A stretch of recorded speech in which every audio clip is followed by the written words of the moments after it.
Hello again and welcome to another Mordian Glory video, and today guys I am very excited to announce a new series of videos that I will be doing, Warlord Wednesdays, and this is where we will be taking a look at the new game system that I've been enjoying very much called Bolt Action. It's a bit like 40k but for World War II, and it's absolutely fantastic. For those that don't know, Warlord Games is basically made of the original people that actually did Games Workshop and all that kind of stuff. So if you liked old editions of 40k, then you're very likely to enjoy the current edition of Bolt Action because there was a lot of crossover there.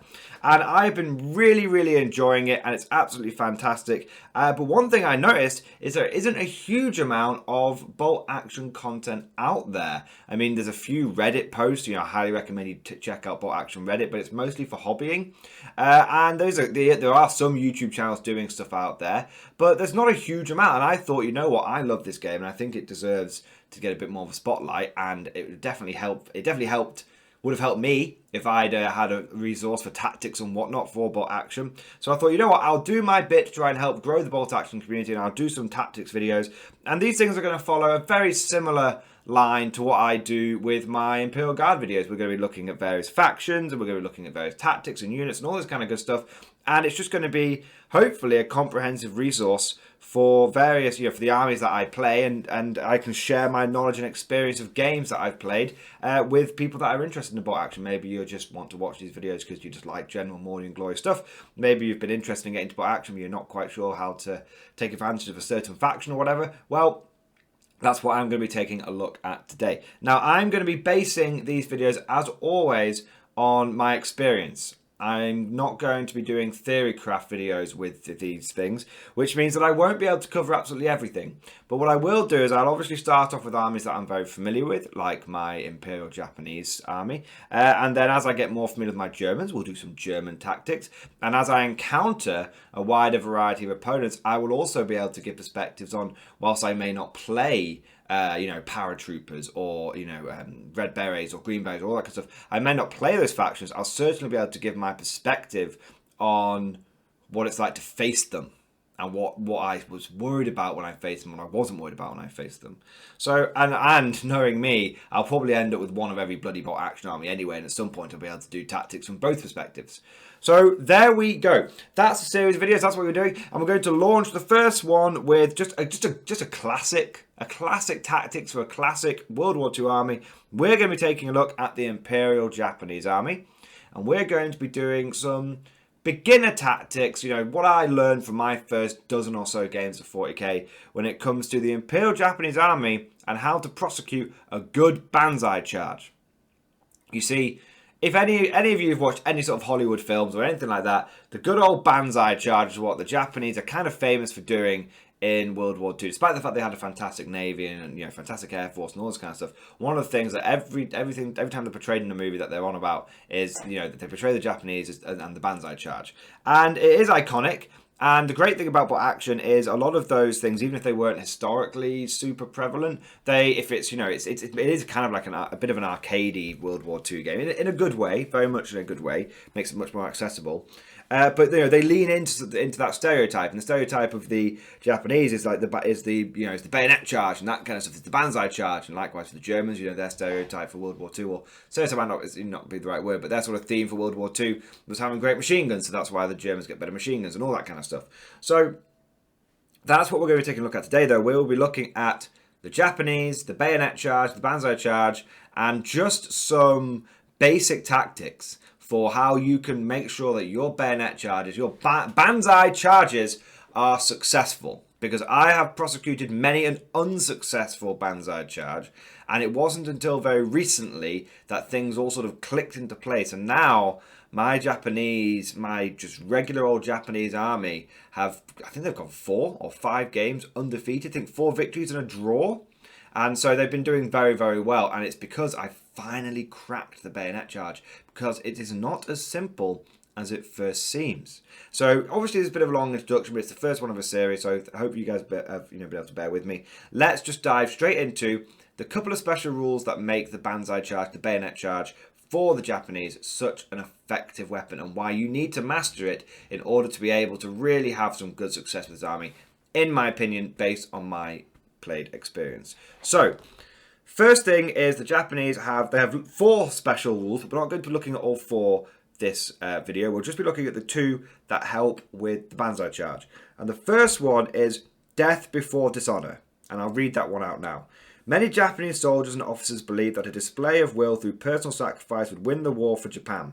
An appropriate offer in blood would at least ensure a spiritual victory. Every unit in this list, every unit in the Japanese army has the Fanatics special rule, as described on page 70 of the Bolt Action Rulebook. In addition, infantry and artillery units automatically pass morale checks for being assaulted by enemy tanks. Note that artillery pieces are still destroyed as normal. So that's the first rule. Now, for those of you that aren't really aware what Fanatics does, essentially it means you don't give up until you're the last man standing, which is actually really, really rare in bolt action. A lot of the things about action is taking advantage of the morale phase and the leadership and pinning people down and making them crap their pants and want to give up and surrender. And so Fanatics essentially ignore the vast majority of those sort of morale rules. And essentially, from what I understand, is you don't give up until there's 1 man left in the squad. And when there is 1 man left in the squad, he basically gives up as normal. But if you lose a round of combat, you don't give up. You fight another round, you grind it out, which is really important because in bolt action, if you lose a round of combat, your men surrender. They go, right, we've been beaten, that's it. So Japanese, they don't give up when they lose a round of combat. When they lose half of their men in a squad, they still keep going. And they literally will not stop fighting until there's just 1 guy left in the squad, and then that guy basically gives up at that point. So that's the first thing. So you're really, really good at ignoring morale-related stuff, which is very important. And Fanatics is very important for close combat as well. The second rule that you have is the Banzai Charge. Japanese forces use mass frenzy charges, often with the cry Banzai. These charges were sometimes effective, but more often were simply a waste of good men. If a Japanese unit is ordered to run towards or charge the closest visible enemy, any order test for that move is automatically passed as if the unit had rolled a double 1. All models in the unit must then be moved directly towards one of the models in the target unit and must make contact with the target unit if possible. Note that a unit can be ordered to run/charge in another direction, but in that case it will follow the normal rules and the Banzai Charge rule has no effect. So, for those of you, just a couple of things I want to clarify here. This rule has been very slightly FAQ'd. Bolt action doesn't really do FAQs, but this rule was very slightly FAQ'd because previously, if you counted as rolling a double 1 to pass an order, this is a general bolt action rule. If you roll a double 1 to pass an order, you lose all your pin markers, not just losing 1 pin marker for successfully passing an order, which meant that a Japanese unit could have 8 pin markers on it and then just do a Banzai and lose all 8. So that was rules as written, that was allowed, but that's obviously a little too powerful. So what Warlords said was, when you do the Banzai, even though it counts passing a double 1, unless you make assault, basically, unless you make combat, you are only going to lose 1 pin. You just lose the 1 pin. So so it's still very, very good. So basically, what this means is one of the big things in bolt action is you put pins, even if it's just 1 or 2 pin markers on an enemy unit, and then that means that unit is like really starting to struggle to do as it's told. It has to start taking a leadership check if you just want to move it, if you just want to shoot it, because they're pinned down, they're incoming fire, they're not just going to stand out in the open and do as they're told, unless they're Japanese doing a Banzai Charge. If you give your guys the run/charge order and they do it to just going towards the enemy, no janky stuff, you're just going towards the enemy, then you get just to do it. No order test required. And you lose a pin into the bargain. And that's really, really powerful because it essentially means that Japanese units, they aren't really interacting with one of the biggest ways of sort of slowing, of dealing damage to the enemy, which isn't actually always killing the enemy, it's stopping the enemy from doing what he wants to do. And a Japanese player always has that ace up his sleeve. Always has that ace. You might think you've got a unit of Japanese pinned down in a forest, and you're about to go in for to finish them off, and before you know it, that Japanese unit, which was as far as the Japanese player was concerned, was basically written off. It might have 2 or 3 enemy units closing in on it. It was definitely going to die the next turn or two anyway. The Japanese player goes, well, if I'm going to die anyway, I might as well do as much damage as possible. And he could launch a Banzai Charge even if his unit is almost getting close to being pinned out. And so that's really powerful because potentially, even if there's only 4 or 5 people left in that squad, they could charge a 10-man squad. But potentially, if the Japanese player's lucky, he could wipe out an enemy squad because if he Banzai charges, if he charges and he makes it to the enemy because he's charged, he'll get to fight first, assuming no prepared positions or anything like that. He'll get to fight first. He might kill 2 or 3 of the enemy models, and then if the enemy doesn't kill 2 or 3 of the Japanese back, then he's lost combat. And because most of the time the enemy won't be Fanatics, you'll just face like regular GIs and stuff like that. It is possible that a 5-man just suicidal squad of Japanese bozos with a bit of luck and a bit of balls behind that bayonet could force a whole enemy unit just to sit down because it took them by surprise. And then that little unit that was basically dead anyway has done something really important. And even if they don't manage to pull that off, the likelihood is that if you go in there and you do your Banzai Charge, you're going to do more than you ever would have done trying to pass a shoot order if you were another army like Germany. You just get to get up, run, and you get to do some damage on the way out. So it's really, really nice having that Banzai Charge. So that's from like a defensive point of view, having the Banzai. The other real good thing about having the, 2 of the good things about having the Banzai Charge rule is that ability to just lose a pin. Again, going back to not just thinking of it defensively, but thinking it aggressively. One of the worst things you can do, what that can happen to you as a bot action player, is you set everything up just right, and your opponent gets a smattering of pins on some of your units, and suddenly, when you really needed to be able to snap two squads to jump forward and hose the enemy down and give them what for and take them out on that flank, and suddenly that's not, and then suddenly one of them fails the leadership test. He's just got 1 pin on it. It fails the leadership check.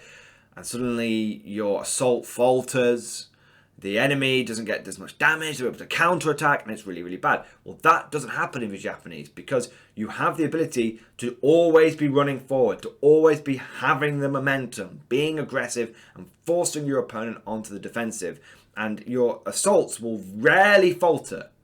When you decide to go, you go. And that's really, really important. And let me tell you, that this is sort of feeds into the last thing I was going to say about the Banzai Charge. It really means that you're able to be aggressive. You will be often dictating the flow of the battle. Your opponent will be forced to react to you. And I have had it. In fact, in nearly all of my games I've played recently, I've played against Marine Commandos, who, as you can imagine, Marine Commandos are all about having Sten guns, all about getting up close and personal, blood-curdling charge, superior fitness. They want to be getting into a Barney as much as the Japanese do. So I've been facing an aggressive army like that. I've also been facing paratroopers, good, British Red Berets, and they are also very much an aggressive veteran infantry army, hardcore, all this kind of stuff. And again, they like to be on the attack. They don't like being on the defensive. They like to being on the attack.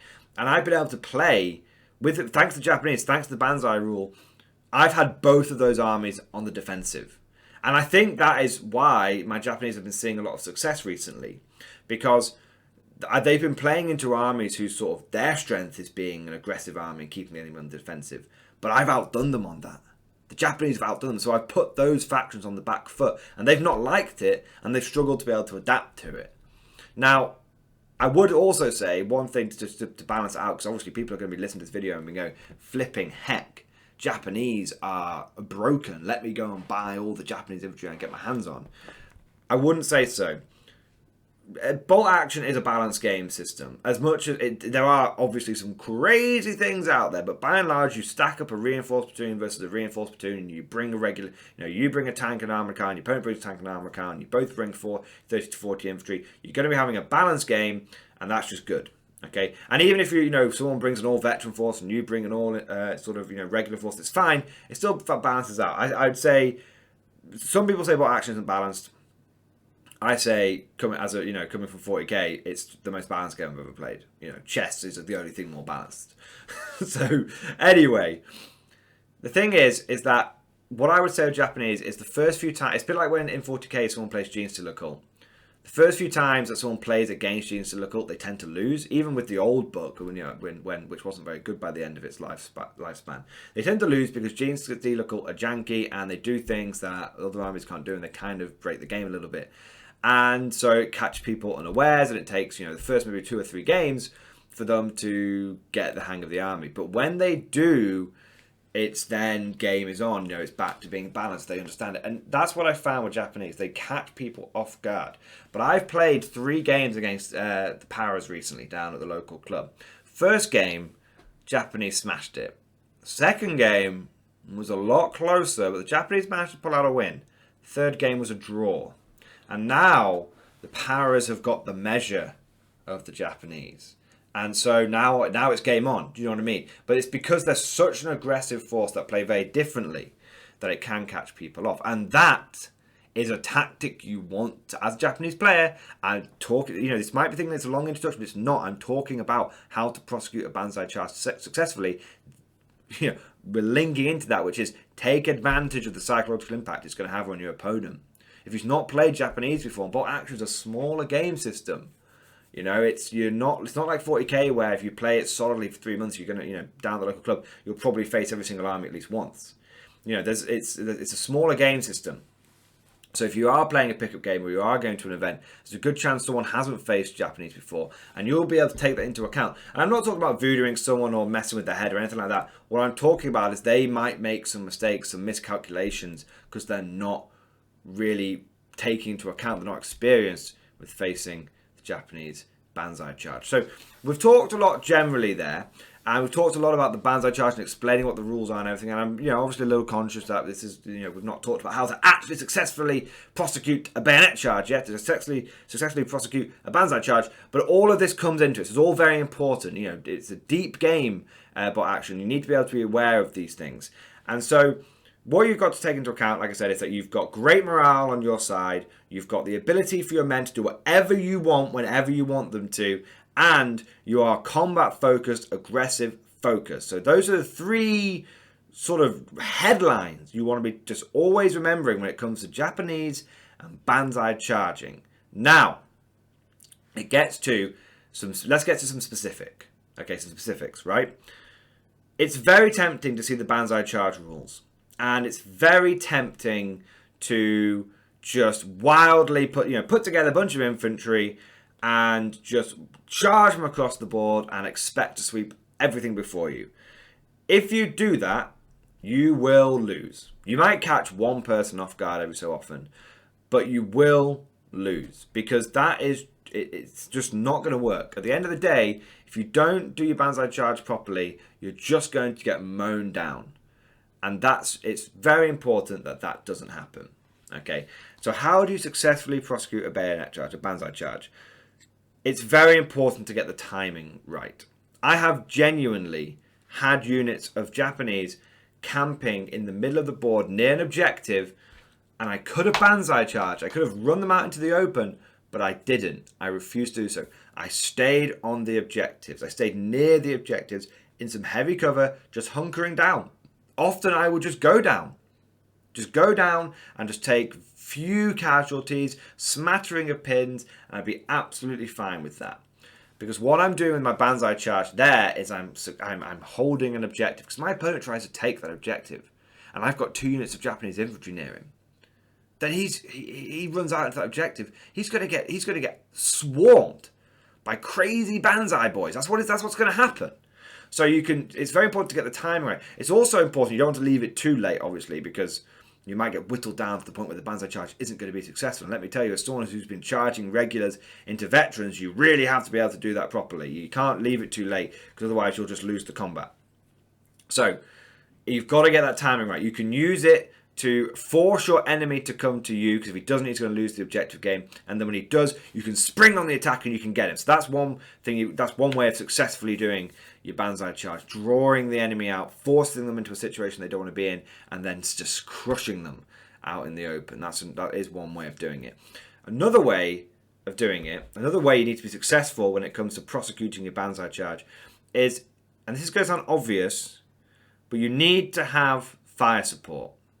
Okay, now it's very important with the Japanese to get the balance between having enough bodies to make the Banzai go off and enough firepower to make sure that those bodies get there. Okay, and the list that I have been working on that I have found does this just right. I take 3 squads of regular Japanese infantry and I give them no upgrades. And that's just 450 points. That's 45 infantry. That's half of my army. And that is the main Banzai force. And I will always deploy at least 2 of those squads together. Several games I've deployed all 15 blokes. All 45 blokes. Just in a mass on a flank. I'm playing like demolition or whatnot. And I'll just charge them out. Okay. And I'll deploy an officer with them as well. First lieutenant with them. Because I want to be able to snap to and stuff. That's mass. And you need to have mass. But I also need to get those guys there. I need to weaken the enemy's firepower. Because I'm only regular. I'm not veteran, okay? Which means I die on a 4+ if I get hit. So I need to be able to make sure the enemy doesn't hit me as much. And this is where it becomes really important to take advantage of 2 other units in the Japanese arsenal. And both of them are actually surprisingly tanks. Well, armoured vehicles. I like to take the Type 95 Hargo tank. And I like to combine that with the 1928 Vickers Crosley tank. I think it's actually got a different name in here. But it's basically, it's actually the Type 87 armoured car. But it was based on the imported British 1928 Vickers Crosleys. And both of those units are really, really important because they're really cheap. The armoured car is only 70 points. And the Hargo is only 90 points. And the reason why those units are really important, because even though they're both early war, terrible armoured vehicles for fighting other vehicles, they are the cheapest source of machine gun fire, basically, of decent armoured machine gun fire that can't just be pinned out. They're fully enclosed armoured vehicles, and each one comes with 2 medium machine guns. And that basically means, guys, you've got 2 sources of firepower which are almost guaranteed to get a hit, a turn, every turn. And that's big. Because you can imagine you've got this bayonet charge charging across the board. If you've got these 4 MMGs, these combined 4 medium machine guns, ready to rock and roll, on turrets, on armoured, on fully enclosed armoured carriages, you're going to be getting a pin on an enemy unit every turn.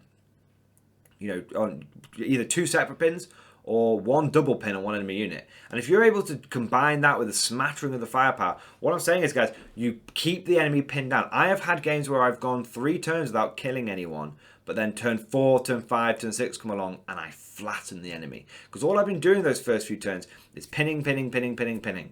Getting a pin here, pin there, pin here, pin there, and combine that with the other source of firepower that I have, and then I launch that bayonet charge, I launch that Banzai charge, and I absolutely, late game, that's when I take advantage of that ability for me to spring up. Because when Japanese are in the late game, they can still Banzai charge, despite the fact they might have loads of pins on them. They can still jump up a Banzai charge and get the enemy.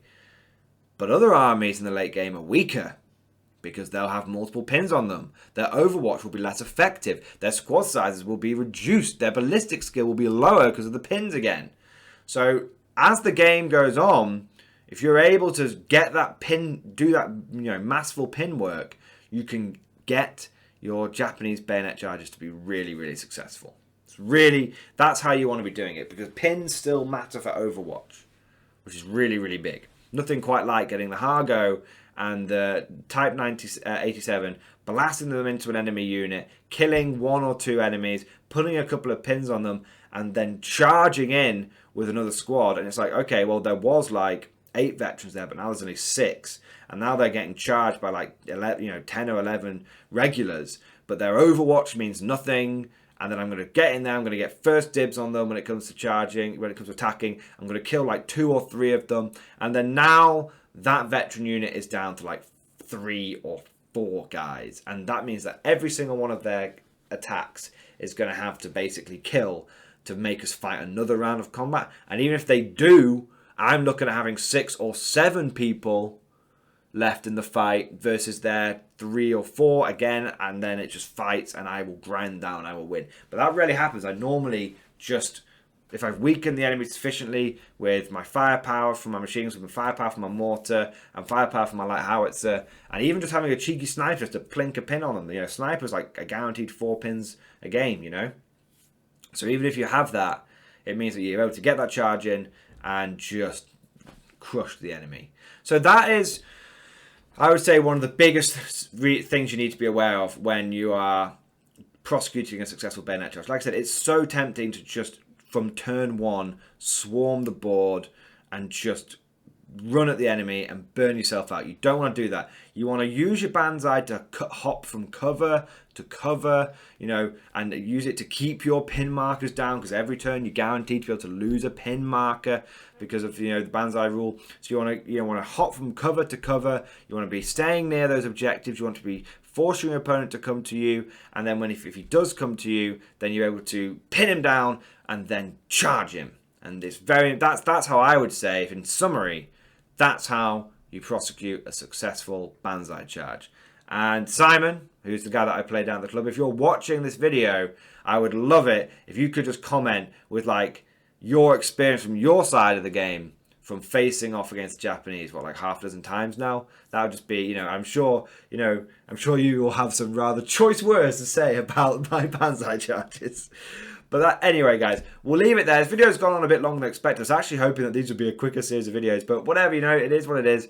Hope you guys enjoyed this video. Please let me know if you're excited to see more Warlord bolt action style content. It's just, you know, let me know if this is what you're into. If you're not, then obviously you're not. That's fine. Of course, I'll be keeping an eye on the view counts and everything, and hopefully these videos will, you know, get, you know, a few views, you know, whatnot. But, you know, I'm still going to do it because I'm just enjoying bolt action. You know, it's a very, very enjoyable game system. So for the time being, guys, we're going to be looking, that was sort of a generic just tactics video on how to prosecute a good bayonet charge. That was more of a generic one. What we're going to be looking at in the future, going through, is we're going to be doing some quick unit reviews of the Japanese and you know, some other, you know, general tactics videos. And we'll probably have, you know, a few, you know, 10 or so videos, I imagine, on the Japanese to start with, you know, and, you know, maybe some German videos snuck in there as well to get some experience with them.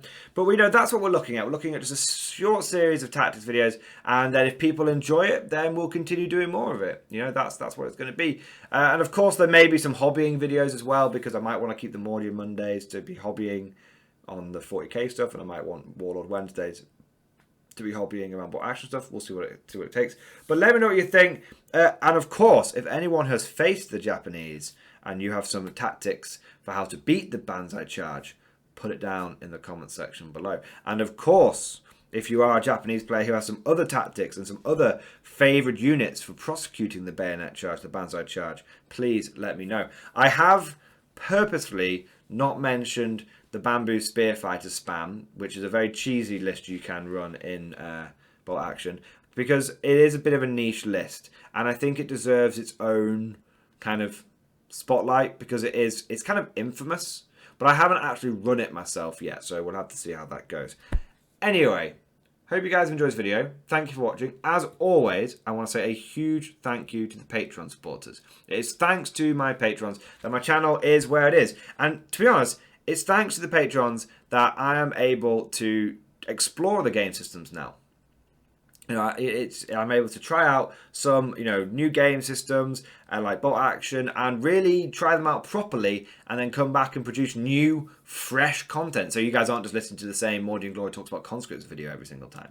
You know, that's just, it's thanks to the patrons I'm able to do that. So a huge thank you to my patrons. You guys truly are, you're just great. There's no other way of putting it. You're great. If you're interested in becoming a patron supporter, there's a link down in the description below.